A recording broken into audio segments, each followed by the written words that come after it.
नमस्कार मित्रांनो, मी तुमचा मित्र आज तुम्हाला खूप छान छोटीशी बोधकथा सांगणार आहे. फळ्याचे महत्त्व. मध्य प्रदेशातील बस्तर जिल्हा फार मागासलेला आहे. आदिवासींची वस्ती तेथे जास्त आहे. अशा भागात श्री शिवालय नावाचा आश्रम आहे.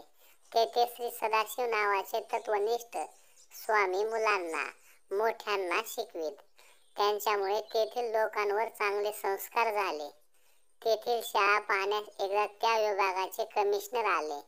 शाळेचे कार्य पाहून ते प्रभावित झाले. त्यांनी सदाशिव स्वामीजींना म्हटले, या आश्रमाला काय सहाय्य करू? सदाशिव स्वामीजींनी मागितला एक फळा. कमिशनरांना मोठे आश्चर्य वाटले. एवढेच?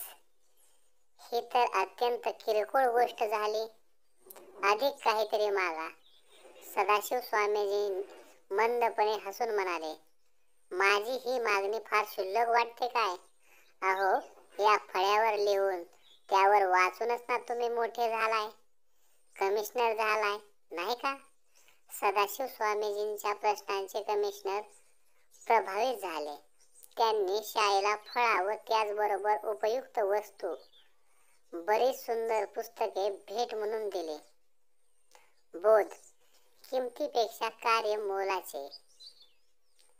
नमस्कार मित्रांनो, अशाच प्रकारच्या छोट्या लहान नवनवीन गोष्टी ऐकण्यासाठी माझ्या यूट्यूब चॅनलला अवश्य भेट द्या.